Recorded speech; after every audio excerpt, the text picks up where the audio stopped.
नमस्कार दोस्तों, power math 0.2 में एक बार पुनः आपका स्वागत है।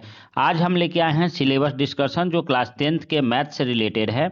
इस वीडियो में हम जानेंगे कि कितने बुक पढ़े जाते हैं और इसमें कितने यूनिट है और कितने यूनिट से कितने क्वेश्चन पूछे जाते हैं, उसके मार्क्स कितने हैं। और आगे बढ़ने से पहले एक बात आपको बताना चाहते हैं जो आपके लिए बहुत ही इंपॉर्टेंट है। और वैसे स्टूडेंट जो इस बार मैट्रिक के फाइनल एग्जाम देने जा रहे हैं, बिहार मैट्रिक फाइनल परीक्षा 2024 का टॉप 200 क्वेश्चन जो मोस्ट भी आए होंगे, ऑब्जेक्टिव होंगे और वह 100% लर्निंग की गारंटी भी होगी, यह वीडियो आपकी बहुत जल्द आने वाली है। इसलिए इस चैनल पे यदि आप नए हैं तो इसको लाइक सब्सक्राइब कर दें और आप इसे शेयर भी कर दें ताकि अपने दोस्तों को आप हेल्प कर सके। तो आगे बढ़ते हैं और आगे बढ़ने से पहले हम जानते हैं कि मैथ जो है सिलेबस डिस्कशन है, इसके बाद हम पढ़ते हैं कि मैथ में कितने बुक पढ़ने हैं। तो याद रखिए कि मैथ में एक बुक पढ़ने हैं आपको क्लास 10th में, जिसको हम लोग कहते हैं NCERT। जिसको क्या कहा जाता है? NCERT, जिसका फुल फॉर्म होता है national council of education research and training, जिसका हिंदी नाम होता है राष्ट्रीय शैक्षणिक अनुसंधान प्रशिक्षण परिषद, जो 1961 में बना था। और इसी के तहत हम लोग पूरे भारत में बुक पढ़ते हैं, SCERT NCERT के अकॉर्डिंग पढ़ते हैं। तो आज चलते हैं और देखते हैं कि आगे हम किस प्रकार से इसको हम अध्ययन करते हैं। तो चल देखते हैं। आपका पहला यूनिट है। पहले यूनिट में आपको क्या पढ़ना है कि यूनिट एक जो होता है उसमें से 10 नंबर आपको पूछे जाते हैं। कितने नंबर पूछे जाते हैं? 10 नंबर पूछे जाते हैं। और 10 नंबर में आपको वास्तविक संख्या आता है, यानी एक चैप्टर से 10 नंबर पूछे जाते हैं। इसका सिलेबस डिटेल, इसका पूरा डिटेल सिलेबस भी हम आपको देंगे, जो इस वीडियो पर इस चैनल पे आपको उपलब्ध कराए जाएंगे। और यह बताए जाएंगे कि कौन कौन टॉपिक वास्तविक संख्या में पढ़ने हैं। इसके बाद यूनिट 2 में 20 नंबर का पूछा जाता है, जिसमें हम 4 चैप्टर कवर करते हैं। एक होता है बहुपद, जिसको इंग्लिश में पॉलिनोमियल बोला जाता है। रैखिक समीकरण, जिसको इंग्लिश में लीनियर इक्वेशन बोला जाता है। द्विघात समीकरण, जिसको क्वाड्रेटिक इक्वेशन इंग्लिश में बोला जाता है। और समांतर श्रेणी, जिसको इंग्लिश में अर्थमेटिक प्रोग्रेशन बोला जाता है। तो इस 4 यूनिट से, इस 4 जो यूनिट है, इससे आपको 20 नंबर आएंगे। और ये केवल एक यूनिट, जो यूनिट 1 है, इससे आपके वास्तविक संख्या है और वास्तविक संख्या से आपके 10 नंबर आने हैं। यह चीज़ आपको याद हो जानी चाहिए। यूनिट 3 में जो है, यूनिट 2 में 4 चैप्टर है, माफ़ कीजिएगा हम यूनिट 4 बोल दिए थे। यूनिट 2 में 4 चैप्टर है।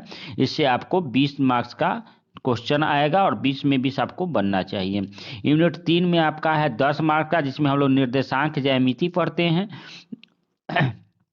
केवल निर्देशांक ज्यामिति से आपको 10 नंबर पूछे जाते हैं। इसके बाद यूनिट 4 में है त्रिकोणमिति का परिचय पढ़ते हैं। त्रिकोणमिति से परिचय नहीं, त्रिकोणमिति का परिचय, यहाँ पे का कर दीजिएगा। त्रिकोणमिति का परिचय, त्रिकोणमिति का परिचय यहाँ पे हम लोग पढ़ेंगे। और त्रिकोणमिति के परिचय के बाद हम लोग पढ़ेंगे ऊंचाई एवं दूरी। त्रिकोणमिति के परिचय के बाद हम लोग क्या पढ़ेंगे? ऊंचाई एवं दूरी पढ़ेंगे। और ऊंचाई और दूरी में क्या पढ़ेंगे? तो इससे भी आपके क्वेश्चन पूछे जाते हैं और इससे भी क्वेश्चन पूछे जाते हैं। तो नेक्स्ट चलते हैं और आगे देखते हैं कि आपको क्या पढ़ना है।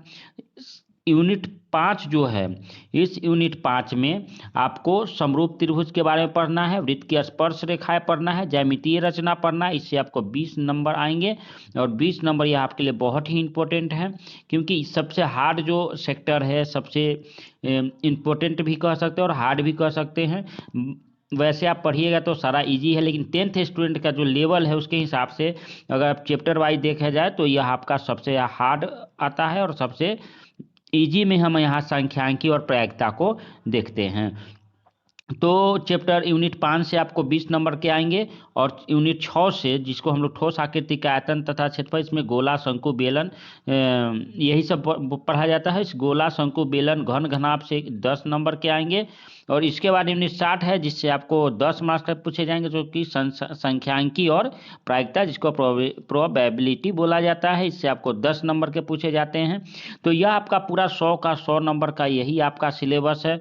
इस 100 नंबर में आपको 90 प्लस यदि आपको लाना है, 90 प्लस लाना है, तो आपको शुरू से ही स्टार्टिंग क्लास से ही मेहनत करना पड़ेगा। और अच्छे मार्क्स के लिए अच्छा मेहनत जरूरी है।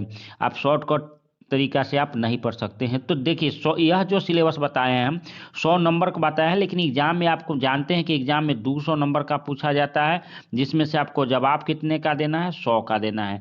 यानी कि अगर यूनिट 5 में 20 नंबर का है तो इसको अब बढ़ा के 40 नंबर कर सकते हैं। कितने नंबर कर सकते हैं, 40 नंबर कर सकते हैं। यानी कि इससे 40 नंबर पूछा जाएगा, इससे 20 नंबर पूछा जाएगा, इससे भी 20 नंबर पूछा जाएगा। यानी कि जो भी है उसमें क्या कीजिए, 2 से गुना कर दीजिए, उतने नंबर का हमें पूछा जाना है। तो इस तरह से आज हम देखें, लेकिन इस वीडियो को देखना ना भूलिएगा। यह वीडियो बहुत ही इंपॉर्टेंट है। जो इस बार मैट्रिक के एग्जाम देने जा रहे हैं, बिहार मैट्रिक के स्टूडेंट, उसके लिए बहुत ही इंपॉर्टेंट वीडियो है यह।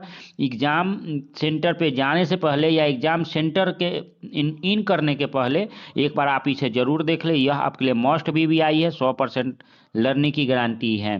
तो आज हम यहाँ सिलेबस डिस्कस किए हैं।